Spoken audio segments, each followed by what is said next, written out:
bis an die Wand unten gespielt im Keller. Und dann, laut Mama, waren das dann auf einmal 2-3 Stunden am Tag. Da musst du sowieso wieder Hausaufgaben machen, die Berge. Dann dachte ich, okay, gut, danke Schule, das war's. Okay. Vorübergehend. Ja. Braucht es einfach, wenn du wirklich gut werden möchtest braucht es eine gewisse Professionalität, braucht es auch eine gewisse Zeit oder halt Dinge, die man investieren muss. Hey Leute, ich bin heute mit einem Tennisspieler da, mit einem Menschen, der meines Erachtens nach sehr viel Ahnung hat, beziehungsweise sehr viel erlebt hat in seinem Leben und mehr oder weniger oder Ansichtssache. Genau, und ich würde mal sagen, damit wir das starten könnten, wäre super, wenn du dich vielleicht einmal kurz vorstellen könntest. Gut. Hallo, ich bin der Adrian Bodmer, bin 28 Jahre alt, komme aus der Schweiz und bin Tennisprofi, unter anderem. Ja, also wir haben in den letzten paar Tagen, denke ich mal, ein bisschen in Kontakt gehabt und ich habe viele Sachen, du hast mir bei vielen Sachen geholfen, muss ich ganz ehrlich sagen, und da hat es bei mir im Kopf eigentlich so ein bisschen Klick gemacht, dass ich dich gerne haben wollen würde, dass du auch mal nicht nur die Sachen, die du mir erzählt hast, nur mir erzählst, sondern auch vielleicht anderen Leuten da ein bisschen weiterhelfen kannst. Ja, aber um vielleicht ein bisschen zu verstehen, deinen Werdegang, fangen wir vielleicht mal an, wie du überhaupt zum Tennis gekommen bist. Okay, ja. Merkwürdig ein bisschen, muss ich sagen, weil bei mir, die ganze Familie macht überhaupt keinen Sport. Okay. Haben nichts mit Sport zu tun. Hat, glaube ich, meine Schwester damals, als ich weiß nicht, 3, 4 Jahre alt, 5 Jahre alt war, hat sie einen Tennisschläger gekriegt, ich glaube zu Weihnachten und zu Geburtstag. Und nie benutzt, und dann, da wir damals oder immer noch einen großen Keller haben, habe ich dann halt einen Schläger einfach mal genommen, wusste eigentlich gar nicht, wie man das benutzt oder weiß ich nicht was man mitmacht. Habe einen Tennisball gekriegt oder gefunden und dann einfach bis an die Wand unten gespielt im Keller. Und dann, laut Mama, waren das dann auf einmal 2-3 Stunden am Tag. Nicht schlecht. Und dann logischerweise hat man das dann gut gehört und dann hat meine Mama gesagt, ja, es waren schon grenzwertig, weil es einfach 2 Stunden lang immer Ding, Ding, Ding gemacht hat. Und so hat es ein bisschen begonnen. Und dann irgendwann in den Sommerferien haben sie dann gedacht, ja, warum versuche ich mal eine Stunde zu nehmen? Dann hat es da, glaube ich, mit 5 oder 6 Jahren hat's da begonnen. Erste Stunde in den Sommerferien, habe mir aber nichts dabei gedacht und so weiter. Bin Ski gefahren, habe Fußball gespielt und so hat es dann einfach dann während der Schule ein bisschen weitergemacht. Und irgendwann wurden halt aus einer Stunde die Woche wurden dann 2 und dann eigentlich immer mehr. Und auf einmal habe ich selber gemerkt, okay, mir macht das Tennis mehr Spaß. Habe dann auch logischerweise Skifahren dann eigentlich nur noch in den Ferien gemacht, zum Spaß. Und dann auch Fußball immer weiter weggelassen. Und so habe ich dann meinen Tennis immer mehr gesteigert, ja. Also für das, dass du angefangen hast, auf der Ballwand schaut die Technik schon mal sehr solide aus. Nicht mal Ballwand, sondern wirklich im Kellerraum unten. Ja, das ist geil. Das ist richtig geil. Ja, du hast gesagt, kommt dann irgendwann mal, muss dann entscheiden, Tennis oder was anderes. Ja. Man muss sagen, du kommst aus der Schweiz. Yes. Da ist bis auf einen, maximal 2 Spieler, die sehr, sehr, sehr gut sind oder gut waren, gibt es dann jetzt nicht viele Tennisspieler. Und da würde ich mal sagen, was ist so die Sportart bei euch? Ist eigentlich schon Fußball oder Skifahren? Wie in den meisten Ländern ist Fußball eigentlich die größte. Okay. Allerdings haben wir auch einige, die Eishockey spielen und Skifahren. Wobei Skifahren halt, da es nur das halbe Jahr ist und nicht mal, ist halt doch ein bisschen limitiert. Eishockey zwar auch, aber es ist halt Indoor und alles, deswegen ist Eishockey eigentlich schon relativ groß. Aber ich glaube, es sind trotzdem Fußball klare Nummer 1 und könnte sein, dass dann eventuell sogar Tennis kommt als Nummer 2. Okay. Mittlerweile sowieso, jetzt wegen den letzten paar, sagen wir mal 20 Jahren mit Roger und Stan, hat natürlich schon einiges geboomt. Das stimmt. Deswegen, ich weiß gar nicht, wie die Zahlen mittlerweile sind mit Mitgliedern bei Vereinen und so, aber mittlerweile Tennis kann gut sein, dass es jetzt mittlerweile Nummer 2 ist. Echt? Okay, gut möglich, nicht schlecht. Nicht schlecht. Du hast dann angefangen, Stunden zu nehmen. Wie alt warst du da ungefähr? Ich habe dann, glaube ich, regelmäßig immer wieder mit 6 oder so habe ich begonnen. Also einmal, dann vielleicht mal 2-mal die Woche. Und dann wirklich mit 8, 9 ging es ein bisschen hoch, wieder regelmäßiger, sage ich mal so. Und auch bis hat es auf einmal ein bisschen mehr Prio gekriegt als Fußball. Aber so ganz genau kann ich es nicht sagen. Aber ich hätte gesagt, wie ich dann auch Turniere begonnen habe, ich mit 8, 9. Ah, echt schon so früh? Ja, halt ein paar, jetzt nicht jedes Wochenende logischerweise, aber halt ab und zu. Ja, weil mich hat es einfach, ohne jetzt irgendwie, dass die Eltern irgendwas gedrückt haben, hat es mich einfach zum Tennis gezogen. Auch Turniere, logischerweise haben sie mich dann extrem supportet mit Fahren und dann auch Turniere rausschauen, aber sie haben nie gesagt, ey, du musst jetzt nächstes Wochenende ein Turnier spielen. Ja, was vielleicht auch gar nicht so schlecht ist manchmal, weil man kennt ja Tenniseltern, da wollen die Eltern manchmal mehr als die Kinder. Ja, gut, es geht halt wie überall gibt es natürlich Vor- und Nachteile. Ja, klar. Klar ist cool, wenn dann vielleicht die Eltern mal sich überhaupt nicht auskennen im Tennis und dich überhaupt nicht pushen, dass wirklich alles von dir kommt. Aber dann natürlich, wenn es ums Lernen vom Tennis selber geht, bist halt du extrem auf den Trainer angewiesen. Ja, klar, stimmt. Das ist halt dann bei, sagen wir mal, Eltern, die selber spielen oder selber auch gut spielen können, kriegst du halt schon sehr viel von zu Hause mit, was auch ein bisschen einfach ist, aber ja, alles Du hast gut. dann angefangen mit Turnieren, gell? Ja. Waren es dann anfangs nationale Turniere? Ja, alles nur national. Bis 12. Und dann wurde ich dann auch, glaube ich, in 8 oder 9, relativ früh wurde ich dann ins Nationalkader aufgenommen. Und dann hat es da ein bisschen begonnen mit wochenendweise, hattest du dann halt so Zusammentreffen fürs Training und für Tests und so weiter.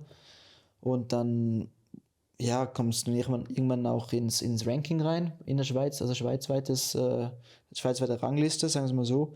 Und da war ich dann eigentlich immer gut vorne dabei.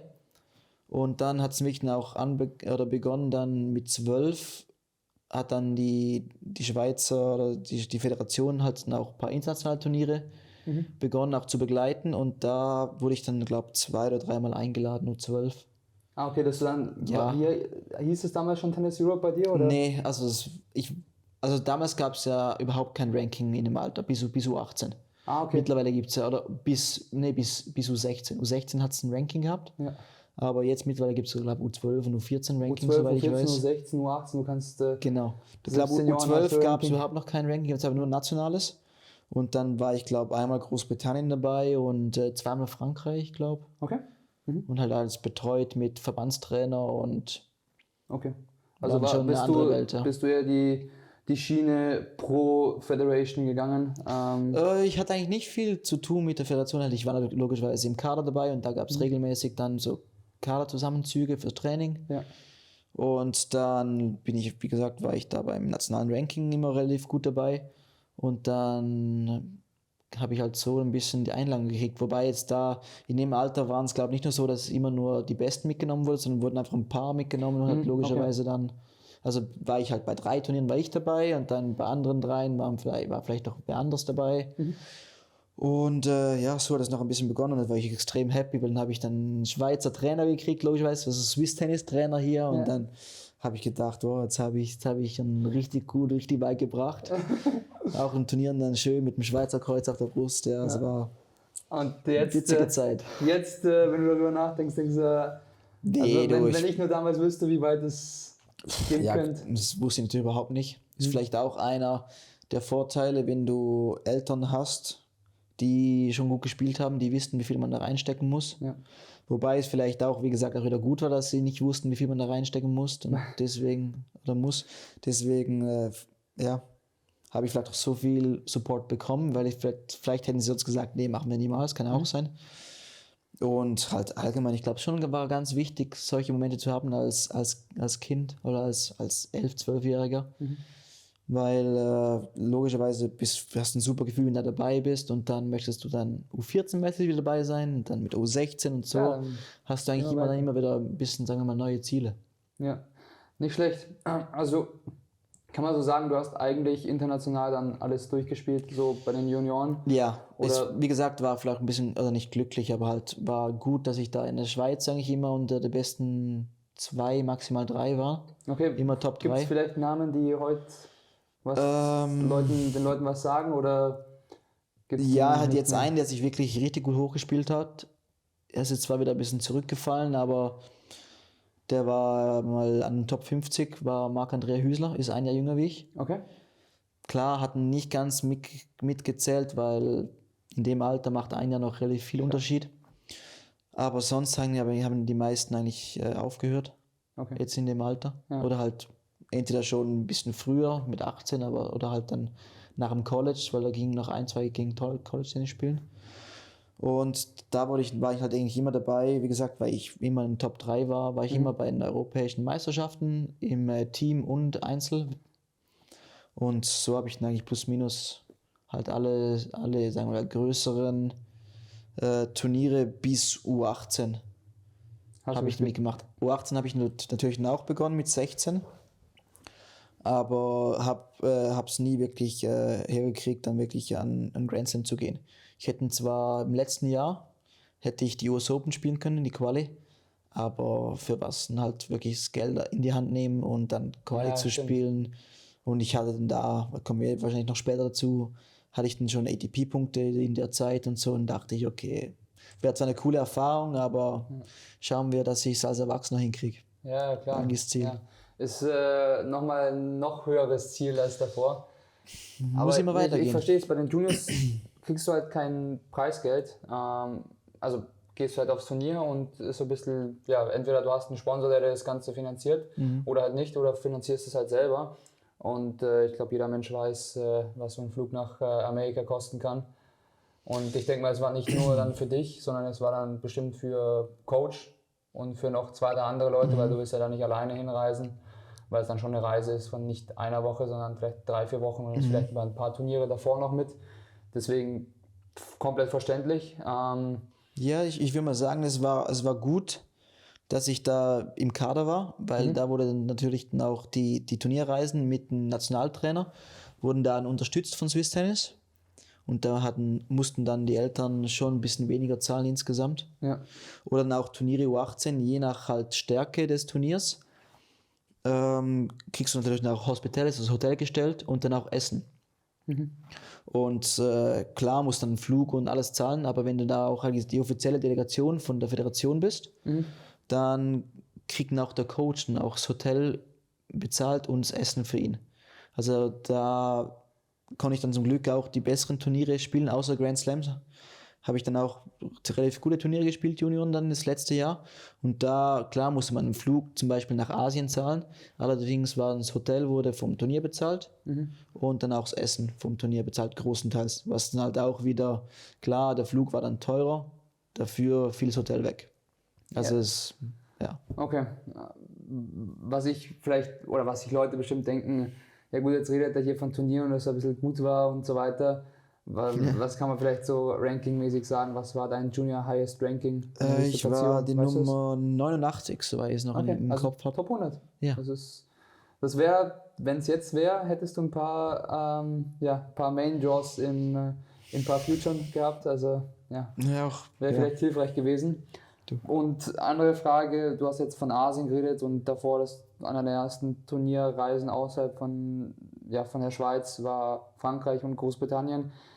Was hast du eigentlich alles so, wo warst du überhaupt alles? Also vielleicht, dass man sich das irgendwie so vorstellen kann, weil Leute sagen halt, die waren international, aber zum Beispiel ich, der in Deutschland wohnt, international war ich in allen Nachbarländern von Deutschland. Also, zählt ja auch. Ist ja auch Ausland. Ja, genau. Gut, ich war jetzt bis U16 war ich jetzt auch eigentlich nur Europa unterwegs. Und halt da wirklich Großbritannien, Spanien, Portugal um mich rum logischerweise. Auch dann U16 war ich dann in Russland zweimal, weil die EM da war. Und dann erst wirklich mit U18 hast du einen größeren Kalender und da kannst du auch selber entscheiden, was du spielst. Und da, je nach Zeit, gab es dann halt einfach die größeren Turniere mit mehr Punkten, waren dann halt Asien. Und da war ich dann auch Malaysia, Philippinen, Hongkong, Japan war ich auch. Und natürlich dann auch wieder in Europa. Und Amerika war ich auch einmal, Orange Bowl spielen, U12. Stimmt, ist mir wieder eingefallen. Aber das war jetzt halt einfach nur, einfach zum Schauen. War das mit Coach oder warst du Orange Bowl oder allgemein, wenn du mal sagst, keine Ahnung, von 100 Turnieren, wie viel warst du mit Coach? Also Junioren war ich eigentlich sehr viel mit Coach oder mit Elternteil oder auch Elternteil vom Mitspieler, dem guten Freund, der auch mitgeflogen ist und so weiter. Und dann später logischerweise, wenn halt wirklich dann wieder alles selber zahlen musst, jetzt wie jetzt auf der Future-Ebene. und halt dann auch teilweise auch länger bleibst, dann so in so Resorts oder so, dann war ich dann auch sehr viel alleine unterwegs. Okay. Weil ja, logischerweise, wenn du in einer Akademie bist und sagen wir mal, die haben 8 Spieler und der Coach oder ein Coach fährt für einen Spieler mit ans Turnier, dann sind natürlich alle anderen müssen da kürzer treten oder mehr arbeiten und so weiter, und da muss ich auch eigentlich ihn für das verlorene Geld kompensieren. Klar, verständlich. Deswegen habe ich also der Akademie-Coach war eigentlich meistens dabei, wenn mehrere Spieler von uns am Turnier waren. Okay. Und sonst, wie gesagt, viel alleine, wobei ich auch sagen muss, die Turniere alleine, die haben mich sehr viel weitergebracht, vor allem am Anfang dann, direkt nach den Juniors, weil da kommst du zurück, spielst echt in richtig schönen Orten, also Hongkong, da war es eigentlich, das Turnier war da, wo jetzt WTA in Hongkong ist, mit Riesenstadion, da habe ich auch, ich glaube, Finale gespielt in Hongkong am Grade 3 damals.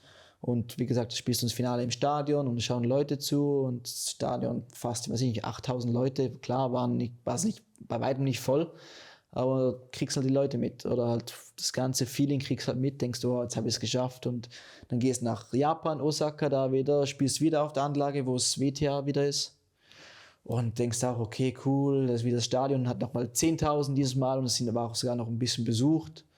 Denkst du, jetzt habe ich es geschafft, und dann kriegst halt da draußen warten Kinder, die möchten ein Autogramm, und da gehst runter, kriegst Essen und was alles, denkst du, cool.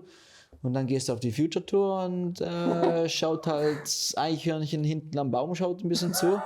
Ja, ist ja so. Und spielst hinten auf der Anlage mit 15 Plätzen, spielst am hintersten Platz, kurz bevor es dunkel wird, und nicht mal der Jury interessiert, also der Standby-Jury außerhalb der Plätze, der halt für mehrere Plätze zuständig ist, der interessiert sich auch nicht dafür. Ja. Und dann bist du da eigentlich am Fighten, dass da eine Runde weiterkommst in der Quali. Ja. Und das war noch echt gut für mich, zum wieder realisieren, okay, Juniors war qualitätsmäßig sehr hoch von den Standards, und jetzt beginnt es wieder von unten. Ja. Und da wieder extrem neue Erfahrungen gemacht, alleine ich würde jetzt nicht sagen, klar bin ich ein bisschen erwachsener geworden, aber okay, wie mache ich das alleine hier, wie rede ich mit den Leuten für Training, für Zimmerteilen, dass du einfach auch dann unter Leuten bist, weil das brauchst du natürlich auch, klar, lernt man als Tennisspieler sehr früh auch alleine zu sein und selber Lösungen zu finden, wie auf dem Platz auch, aber brauchst halt trotzdem auch menschliche Komponente, wenn du Klar. Ist schon eine große Umstellung, aber ich finde, ich habe schon sehr viel alleine Turniere zu spielen, habe ich schon sehr viel davon gelernt. Vielleicht bevor du bist eigentlich schon eingestiegen in das Profi-Geschäft, also in das Erwachsenen-Tennis. Vielleicht davor noch, wie hast du damals trainiert? Also wie sah jetzt so ein Training, so eine Trainingswoche oder so ein Trainingsblock bei dir aus? Hast du da zu Hause trainiert? Hast du beim Verband trainiert? Hast du einen Coach gehabt für dich? Wie sah das ungefähr aus? Ja, also ich habe eigentlich nie beim Verband trainiert. Wie gesagt, es gab so Kaderzusammenzüge oder teilweise auch kurz mal wochenweise. Aber eigentlich war ich immer bei mir in der Region, weil da gab es gerade 2 gute Trainer. Oder ich habe mit 12 von einer Sportschule und dem Trainer, da habe ich dann weggewechselt, weil es einfach ein bisschen individueller haben wollte, weil da halt schon noch viele Spieler waren, und logischerweise, wenn du viele Spieler hast, hat der Coach nicht immer so viel Zeit für dich. Klar, ja, verständlich. Und da habe ich dann gewechselt und war ich in der Region, auch in der Schweiz, und ging da ganz normal zur Schule. Meine Mama ist viel gefahren, ich dann auch mit dem Zug teilweise, je nachdem halt, was möglich war. Und dann war irgendwann mit 16 war die Schule fertig, und genau war so eine blöde Zeit, weil damals gab es noch kein irgendwie Sportgymnasium, Sportabitur heißt es, glaube ich, in Deutschland. Ja, also Sportgymnasium so. Ja, also halt einfach nach der normalen Schule, nach 9 Jahren normale Schule.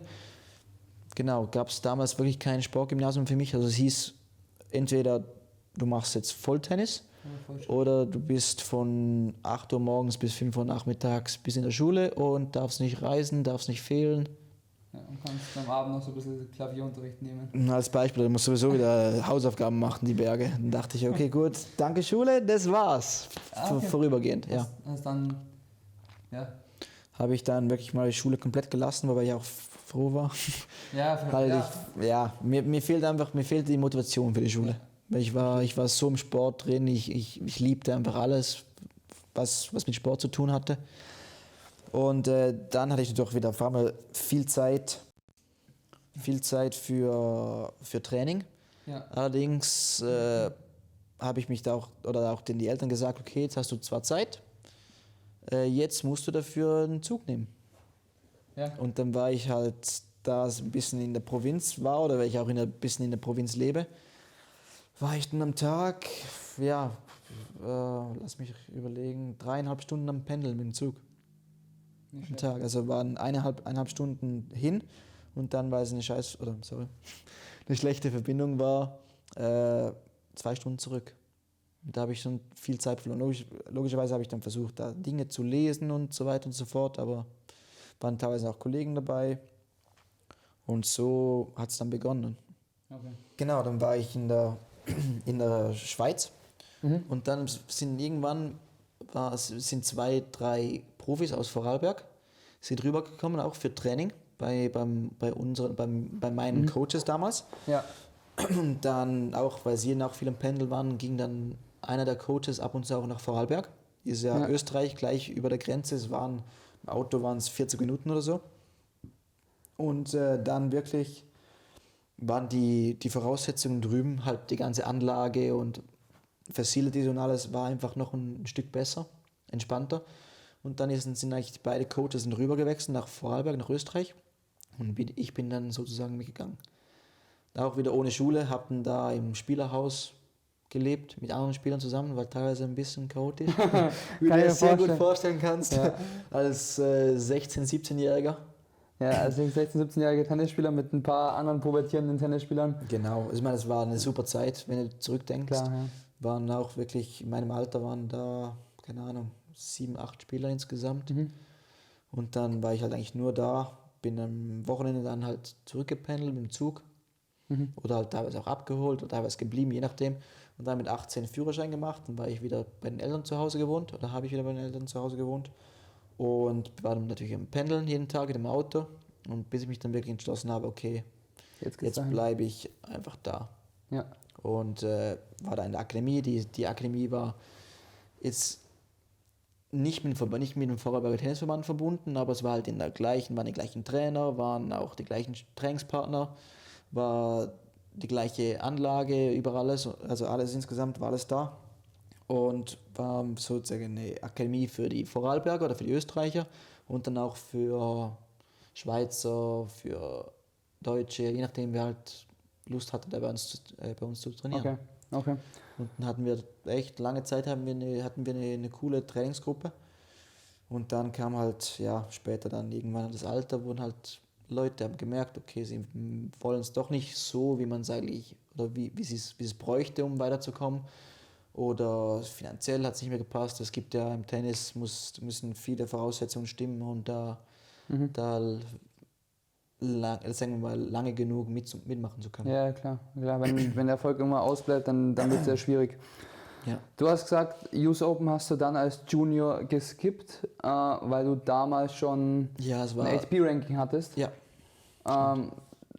Wie kam es dazu? Weil du hast ja eigentlich Juniors, also ich habe Juniors gespielt, eigentlich war noch komisch. Ich habe eigentlich Juniors plus minus zur gleichen Zeit begonnen wie die normalen Erwachsenen-Turniere.